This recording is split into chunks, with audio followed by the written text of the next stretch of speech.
mata kuliah Biology Learning and Strategy. Di sini saya melakukan mini riset, yaitu melakukan wawancara bersama narasumber kita, yaitu mama saya sendiri. Kepada narasumber dipersilakan untuk memperkenalkan dirinya. Hai, saya Erika. Saya guru di SMA Negeri 8, mengajarkan biologi di kelas 10, di kelas 11, dan di kelas 12. Oke. Senang berkenalan dengan Anda. Langsung saja kita akan membahas pertanyaan-pertanyaan yang sudah saya buat, yaitu mengenai tentang teori konstruktivisme. Nah, pertanyaan pertama nih, Bu. Apakah teori belajar konstruktivisme itu sudah digunakan di sekolah Ibu mengajar? Ya, saya senang dengan teori belajar konstruktivisme itu karena di situ, di teori ini kita bisa menggali kemampuan anak-anak itu berdasarkan dari pengalamannya.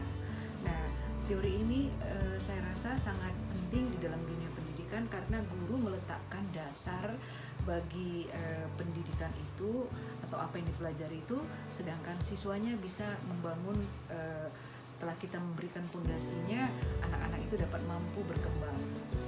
Jadi saya senang dengan teori ini.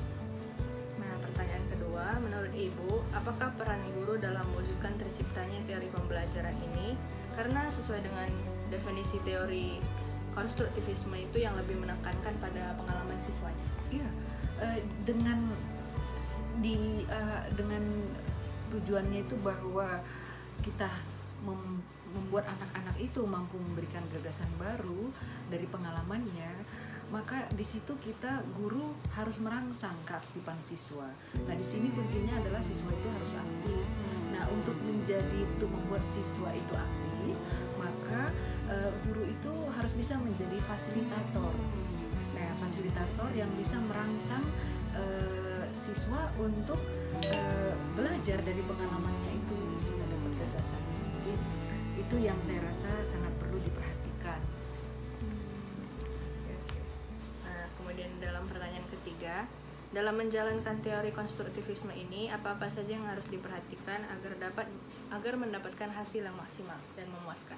Nah, kalau kita menginginkan hasil yang maksimal, maka yang harus penting diperhatikan di sini adalah kita harus mengetahui kemampuan atau pengetahuan dasar anak itu. Nah, pengetahuan dasar anak itu dari situ kita bisa berjalan, karena kalau kita nggak mengetahui kemampuan dasarnya, bagaimana kita bisa meningkatkannya gitu. Nah, jadi kemudian ya bagaimana membuat anak itu menjadi aktif. Oke. Nah, pertanyaan yang keempat, menurut pendapat Ibu, apakah teori ini baik diterapkan dalam sekolah?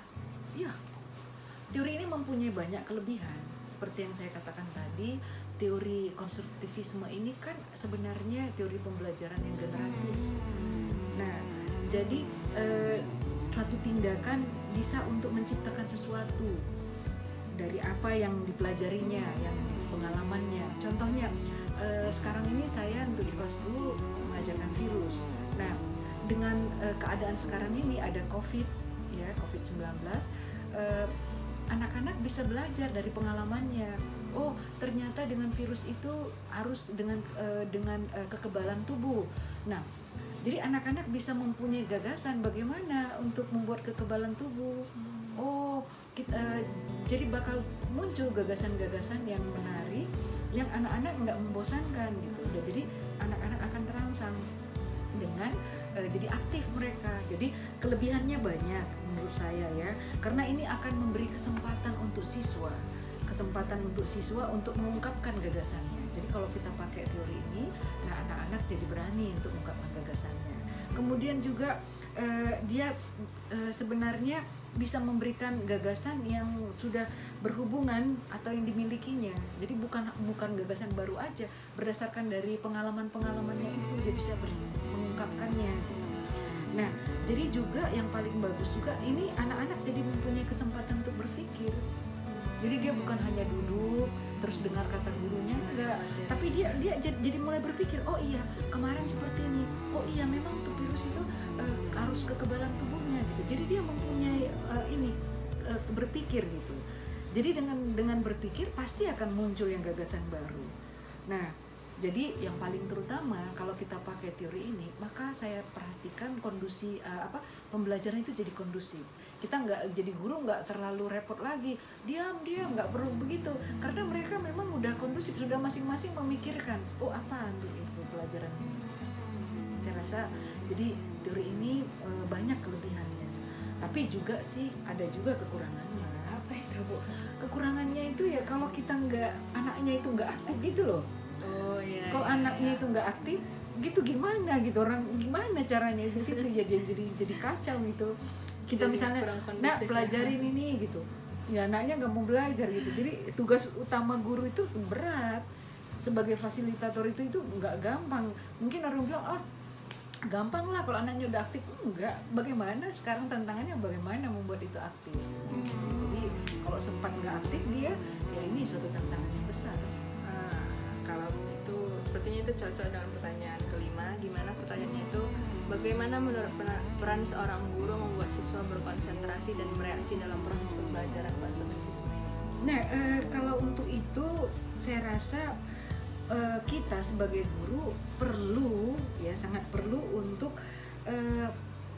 mencari bahan pelajaran yang kita berikan itu harus kita cari yang bermanfaat untuk kehidupan itu. Jadi pengalaman belajarnya, jadi mempunyai manfaat dari pengalaman belajar itu.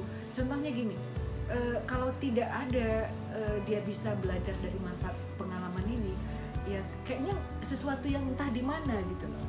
Virus itu suatu yang sulit untuk menjelaskannya karena dia sesuatu antara ada dan tiada. Tapi kalau bisa kita lihat manfaatnya seperti ini loh, kita kasih gambar orang yang kena ini, orangnya, kenapa tiba-tiba ada orang sana sakit terus napasnya nggak bisa dia ini dari pengalaman belajar itu, kita kasih tahu ini ternyata akibat dari sini misalnya, ya kan. Nah jadi anak-anak jadi sebenarnya di sana titik titik sentralnya itu adalah bahwa bahan pelajaran yang kita kasih itu harus mempunyai manfaat pengalaman belajar.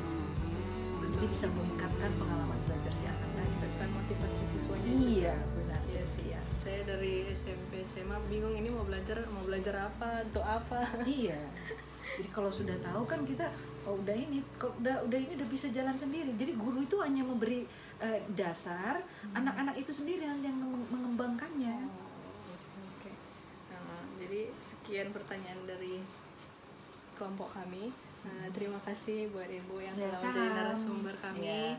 Dan terima kasih buat teman-teman atau saudara-saudara yang menonton video ini. Semoga kita bisa berjumpa di video-video selanjutnya. Salam sehat dari SMA Negeri 8. Salam.